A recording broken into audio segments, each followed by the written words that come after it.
E agora você acompanha pela Rádio Rio de Janeiro o programa Estudo das Obras de André Luiz. Vamos refletir sobre o livro Nosso Lar.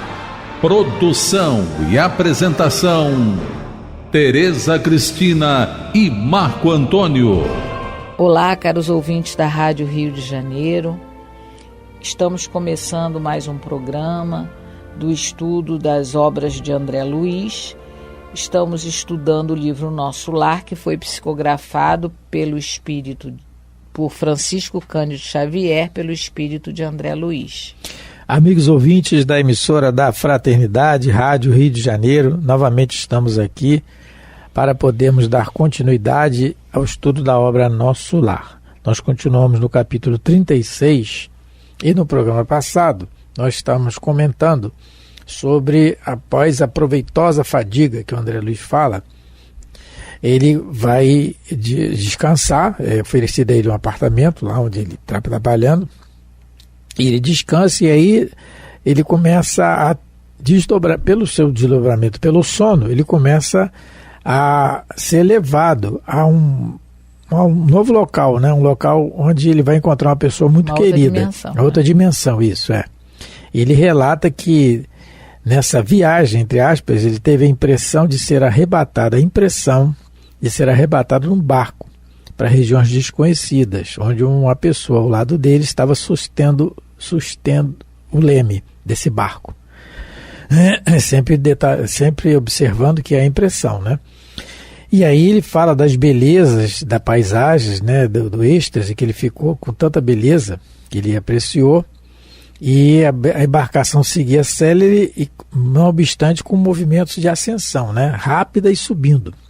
E a gente comentou sobre isso, fizemos esse comentário, que não existe o em cima ou embaixo, o que existe é uma mudança de vibração local, e que o espírito dá essa impressão de estar viajando e como se fosse numa nave subindo ou num barco, não é? E comentamos sobre isso, falamos das diferenças de ambientes que nós podemos ter já aqui na Terra, e muito mais ainda essa diferenciação no plano espiritual, que a matéria é muito mais sutil, né? Mas a Tereza vai fazer um comentário sobre isso, porque o André Luiz está sendo levado, isso é muito importante, nós também observamos, está sendo levado por alguém. E ela vai fazer um comentário do que ela já tinha falado em programas anteriores, há sobre a Dona Ivone Pereira. Atrás, a gente comentou sobre essa questão do perigo de se você fazer esse desdobramento sozinho durante o sono. E existem algumas pessoas que incentivam esse desdobramento, o que se chama de viagem astral. Você treinar, sair do corpo, não é como se você, ao nosso nível evolutivo, conseguíssemos fazer isso com bons resultados. E aí eu comentei sobre uma experiência da Dona Ivone do Amaral Pereira, médium espírita, não é? Que viveu no século XX, e ela narra no livro Recordações da Mediunidade, no capítulo intitulado Amigo Ignorado, ela conta uma experiência que ela passou, muito interessante para nós. Vemos a importância de, se quisermos pedir a Deus que nos seja facultada uma visita a alguma colônia espiritual, que nos lembremos de pedir ao nosso anjo da guarda para nos acompanhar, nosso amigo espiritual, para que a gente tenha a certeza de que nós não vamos correr perigo.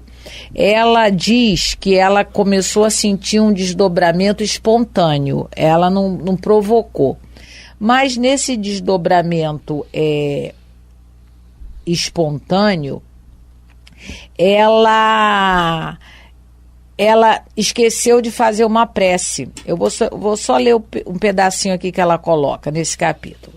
Porém, em vez de elevar o pensamento a Deus, louvando-o pelo encantamento que me era dado desfrutar, penetrando o esplendor da natureza, e assim atraindo a assistência dos amigos espirituais, para junto deles algo tentar de útil a favor do próximo ou da própria doutrina, entrei a volitar displicentemente sob a luz do luar, a cantar e a dançar balé clássico, bradando louca de alegria de vez em quando. Oh, como é bom ser livre!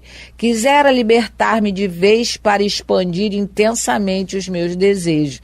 Então ela está narrando que ela viu a mesma beleza que o André Luiz está vendo. Ela realmente desdobrou e foi, né, e conseguiu penetrar uma dimensão muito bonita, muito elevada. E assim permaneci durante algum tempo, que não posso precisar se breve ou longo, esgotando-me sem necessidade, não é? Subitamente fui baixando de plano, sem forças para continuar equilibrada na atmosfera, até que toquei o solo. Então, não mais me pude erguer, porque as vibrações diminuíram de intensidade, em vista da frivolidade dos meus pensamentos, os quais retardaram o meu sistema de energias mentais, e essas são a origem de todos os acontecimentos dos planos espirituais, sejam esses elevados ou inferiores. Ela se desgastou lá na dança, no balé, na música que ela cantava, né? E aí ela continua: reconheci-me perdida num deserto de colinas circuladas de montanhas mais altas. Tratava-se de um local solitário e impressionante pela vastidão, bem tipicamente brasileira, que mais atemorizava pelo silêncio em que se envolvia. Adveio uma sensação de abandono e perigo. Eu me sentia como que tolhida por uma pressão hipnótica. Disse-ia local de vibrações pesadas, infelicitado por aglomeração de espíritos obsessores que ali estabelecesse o seu quartel-general, que me atraíam sempre. Senti estranha pressão no cérebro. Quer dizer, ela começou a ter... ela começou a ver no chão sinal de cobra rastejando, e ela ficou muito desesperada, não é? Ela diz que o coração dela pulsava de terror. E aí, de repente, ela vê um jovem índio, que ela já tinha narrado no livro, que sempre acompanhou. Desde menina, ela via a presença desse índio. E esse espírito, ele vai... É muito interessante a história desse índio chamado José. Ele é um espírito europeu, era um déspota, e ele conseguiu alguma remissão dos seus erros encarnando nas tribos indígenas aqui do Brasil. E ele diz que gosta de se apresentar assim. E é ele que vai salvar a Dona Ivone dessa situação. E ele avisa para ela: não faça mais isso, é muito perigoso. Será necessário a máxima vigilância nessas ocasiões, né? Esse espírito trouxe ela de volta para o quarto, ajudou ela, né, de alguma maneira a se acoplar novamente ao corpo físico. Então, essa experiência da Dona Ivone, ela, que era uma trabalhadora de Jesus no movimento espírita aqui na Terra, ela foi alertada para não fazer esse tipo de viagem astral sozinha, nunca. E sempre na oração e pedindo a ajuda dos bons espíritos. Por isso que o André Luiz, ele não vai sozinho, ele não tem condições, como a maioria de nós não tem, de ir para outra dimensão espiritual sem a companhia de um espírito mais elevado que nos possa ajudar. Então, quem quiser ler mais sobre esse assunto, que é muito interessante, livro Recordações da Mediunidade, de Ivone do Amaral Pereira, capítulo que se chama O Amigo Ignorado, que é o índio José. Só uma observação do que a Tereza leu: olha, pelo amor de Deus, não é o balé o problema aí não, tá? Pode dançar balé à vontade, pelo amor de Deus, porque pode ter gente que vai lá, tá vendo? Dançar, não é balé isso. Clássico que ela estava dançando. Balé, a dança. Ela estava dançando balé clássico. A dança, o balé, a diversão. tudo é positivo na nossa vida, não é isso que a gente está falando. O problema aí é querer fazer incursão sozinha. E a dona Ivone Pereira, ela tinha essa facilidade desse desdobramento. Ela veio com o corpo preparado para isso, na questão da mediunidade dela, que também favorecia isso, né? Muito complicado. Mas, aproveitando o que a Tereza colocou também, falando aqui do sonho, nós temos aqui um exemplo que o André Luiz está sendo levado, mais um exemplo para a gente citar também, no livro Paulo Estevão. Paulo de Tarso, né, o grande responsável pela divulgação no Evangelho em todo o Ocidente, Oriente da época e Ocidente também, chegou aí na Espanha. Então, é o grande divulgador do Evangelho, o grande vaso escolhido por Jesus para nos transmitir a mensagem da Boa Nova. O livro Paulo Estevão relata toda a luta desse espírito, né? De uma força incomparável, né? Realmente é o vaso escolhido, Jesus não escolheu qualquer um. E Paulo, ao desencarnar, está no final do livro Paulo Estevão, ele desencarnando, ele não enxerga. Ele não enxerga, desencarnando ele não enxerga. Ele é morto, sai da prisão marmetina em Roma, pela Via Ápia, na madrugada, e é morto, é degolado, né, pela espada, está lá no livro detalhado. E ele desencarnado, ele não enxerga. E Ananias, já desencarnado há algum tempo, aquele que ia matar em Damasco, é o que ele dá um passe em Paulo e Paulo passa a enxergar, né? E aí, conversando com Paulo, vendo todos os espíritos já desencarnados vêm homenageá-lo, né? Agradecer pelas bênçãos que ele tanto se esforçou e fez por todos, ele fala assim, Ananias perguntou qual o seu primeiro desejo na esfera dos redimidos. Paulo de Tarso intimamente recordou Abigail, claro, a primeira pessoa que ele recordou, mas integrado no ministério divino, que manda esquecer os caprichos mais singelos e, sem trair a gratidão e misericórdia do Cristo, respondeu comovidamente: meu primeiro desejo seria rever Jerusalém, onde pratiquei tantos males. Olha, nós estamos falando de Paulo, e ele fala para ele que o primeiro desejo é rever Jerusalém. Assim que ele falou isso, o irmão prossegue: tão depressa o disse, e a luminosa assembleia se punha em movimento. Ele é levado a Jerusalém para ver. Ele tinha recém-desencarnado. Nós estamos falando de Paulo de Tarso. Imagina nós. Então, nós temos que ter essa pretensão de fazer as coisas. Nós temos ainda muita dependência, mas muita. Jesus falou, deixai vir a mim as criancinhas. As criancinhas, que somos nós. Somos nós. Perante o universo, nós somos bebês. Também tem essa interpretação, essa questão do vinde a mim as criancinhas, também tem. Jesus estava falando para a infância moral da humanidade da Terra. Então a gente precisa de cercadinho e precisa de babá espiritual sozinho. Com tudo isso, a gente faz o que faz aqui na Terra, né? A gente, infelizmente, a gente tem um comportamento tão inadequado ainda. Imagine se não tivesse vigilância. Já tinha acabado o planeta. O nosso orgulho e o nosso egoísmo, né? Então é isso, as observações que a gente queria fazer em cima desse detalhe aqui do André Luiz. Então a leitura agora vai começar a partir do 12º parágrafo, né? Decorrido alguns minutos. Continuando então.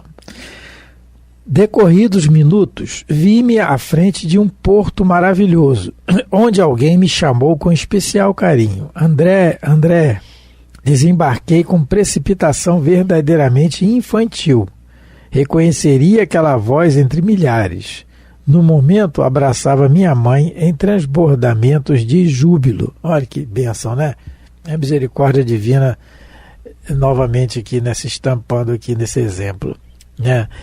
Talvez quando o André Luiz conseguir evoluir mais um pouco, ele vai poder fazer essa viagem sem a ajuda desse instrumento que ele achou parecido com um barco. Mas, por enquanto, ele está recém-chegado à colônia, né? Ele ficou 8 anos no umbral, ele ficou na enfermaria, é o primeiro dia de trabalho dele, então, para se deslocar para essa outra colônia, para essa outra dimensão, ele precisou usar esse veículo que realmente ele achou achou parecido com um barco, até porque aportou num porto com água. Mas, quem sabe no futuro, ele vai poder fazer esse deslocamento sem a ajuda desse aparelho, porque a gente vai ver que a primeira vez que ele vem à crosta da Terra, ele vai usar tipo um aeróbus, um veículo, que vai deixar ele, a gente vai ver lá no final, no final do livro, vai deixar ele, acho que não sei se é em São Paulo, não sei, vai deixar ele numa praia, né, em algum ponto. São Paulo não. Não é São Paulo não. É por aqui mesmo. Vai deixar ele num ponto. Mas depois ele já não precisa mais desse veículo. Em alguns livros, ele já, não é, no caso, com a evolução espiritual da criatura, ela já consegue se movimentar sem a ajuda de certos veículos. No livro Voltei, o nome do livro, Voltei. Muito bom esse livro, muito bom mesmo. Há um fato assim muito interessante também. O irmão Jacó, personagem do livro, ele é levado, ele tem vontade de visitar lá o Thomas Edison, com quem ele se correspondia. E a filha dele o leva, a Marta, né? No livro o nome dela é Marta. E a filha dele o leva. A filha dele já estava desencarnada, e ela o recebe há algum tempo, e ela o recebe. E ela já tem uma certa evolução, ela tem uma casa preparada para ele, tudo, tem todo um trabalho. E ela o leva, mas assim, pensou, ele já estava na Califórnia, ele relata, já estava lá no chão com a ajuda dela. Com a ajuda, claro, levado por ela, é diferente. E ela também, sempre acompanhada, sempre acompanhada. E ela também teleguiada por outro, até parar em Jesus. Tem essa ascensão, não é? Isso. E outra coisa aqui, detalhe também, olha, no momento desembarquei com precipitação verdadeiramente infantil. É muito interessante aqui, porque a gente demonstra realmente nas situações quem nós somos, porque é a emoção que fala, né? Nós estamos lembrando aqui a situação que o Divaldo Pereira Franco conta, em uma das suas palestras, em que um amigo dele desencarnou. E aí tinha recém-desencarnado e ele, né, gostava muito dessa pessoa, tinha muito convívio, e ele pede a Joana, pergunta como ele está e pede para ele ir vê-lo. Ela fala, ele está sendo bem, está sendo tratado, está se recuperando, e ela pede a ele para ir visitá-lo, em desdobramento pelo sono. O Divaldo, com todo o trabalho que ele tem. Mais um detalhe nessa questão. E aí a Joana fala para ele, você se prepare, faça sua prece hoje, e faça jejum mental e vai e se prepare que de noite nós vamos levar. Agora só te peço uma coisa, silêncio. Aí ficou assim, ele conta, né? Eu me estranhei, ela pediu silêncio, se eu vou chegar lá com a algazarra e tudo mais. E de noite ele se preparou, de noite ele sai do corpo e a Joana o leva aonde está o amigo lá sendo tratado, recolhido lá, sendo tratado recém-desencarnado. Quando ele vê o amigo, ele se emociona, fulano. Quando ele se emociona, o amigo começa a ter um choque, se estremecer, convulsão, mais ou menos como se fosse uma convulsão. E a Joana fala para ele, eu pedi para você fazer silêncio mental. Mas é emoção, ele viu o amigo. Só que aqui é a mãe do André Luiz, não tem problema nenhum. Lá o amigo estava doente ainda. Então, essa emoção, imagina a emoção transmitida de um para outro aqui, né? Sim. Abraçava minha mãe em transbordamentos de júbilo. Aí continua. Fui conduzida então por ela a prodigioso bosque, onde as flores eram dotadas de singular propriedade, a de reter a luz. Olha que interessante. Ele está numa colônia, num local mais superior do que o nosso lar, porque os habitantes que lá o habitam são superiores aos que habitam o nosso lar.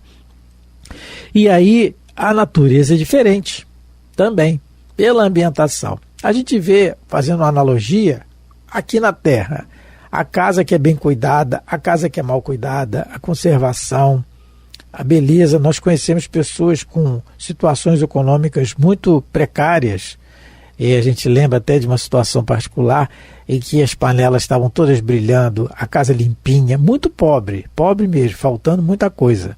Mas estava ali a higiene patenteada. É o espírito, é a bagagem que o espírito já traz. fazendo uma analogia aqui para o mundo espiritual, aqui é a superioridade do espírito já. Então, é um bosque que as flores retinham a luz. E aí tem um detalhe para a gente observar também nessa questão de reter a luz. No livro A Gênese, Allan Kardec coloca, eu vou pegar aqui, Allan Kardec coloca que o sol, porque luz, sol, né? A gente já depreende a ligação de um com o outro. O sol não é o princípio da luz universal. Allan Kardec fala isso na Gênese, no capítulo, deixa eu ver aqui, no capítulo 12, a Gênese mosaica. Ele vai falar da criação do mundo. Mas o que interessa para nós é só esse detalhe aqui. O Sol não é o princípio da luz universal. É uma concentração do elemento luminoso em um ponto, né? Então, o que ele está dizendo? O elemento luminoso existe no fluido cósmico universal. A concentração de um elemento luminoso pelas vibrações dos átomos, das moléculas, etc., se faz ali no Sol. Então, ele não é o princípio da luz. E é da onde Jesus tira a matéria para fazer a Terra. Está no livro também A Caminho da Luz de Emmanuel. Então, essa retenção da planta aqui, da flor aqui onde o André Luiz está, de reter a luz, é a capacidade que tem lá do local onde a mãe dele está. A condição que a natureza tem desse local de reter essa luz. Agora, é claro que isso está relacionado à ambientação do local. É lógico que está. A matéria de cada mundo, ela se refere, né, ela está intimamente ligada a, vamos dizer assim, a categoria desse mundo. Então, como a gente vê aqui, como o André Luiz vai relatar para a gente aqui a beleza dessa colônia onde a mãe dele habita, Dona Maria João de Deus, também no livro Cartas de uma Morta, vai contar para a gente, através do Chico, como é bonito a vida em planetas superiores. Aí ela fala de Saturno, ela fala de Marte, de Júpiter, ela comenta que em Saturno as flores são azuis, que aqui, não é, a nossa clorofila, ela dá o tom de verde para as plantas. Lá não, lá o mar é rosa, as flores são azuis. Por quê?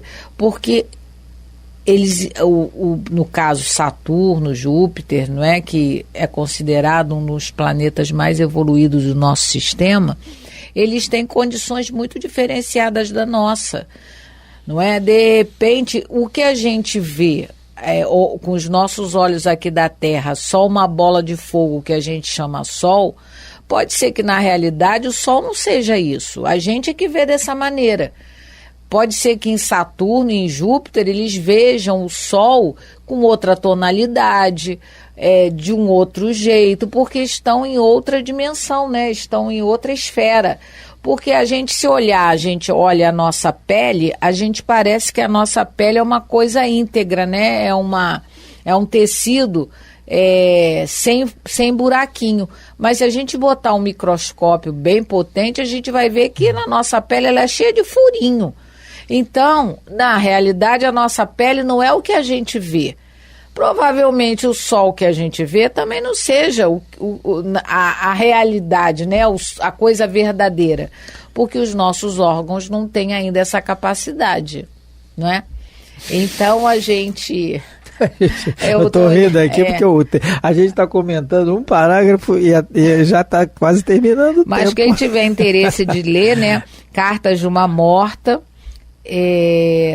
psicografada pelo Chico Xavier. E Tereza, só fala sobre, sobre os outros planetas. As flores em outros planetas. Eu estou lembrando aqui porque aqui retém a luz.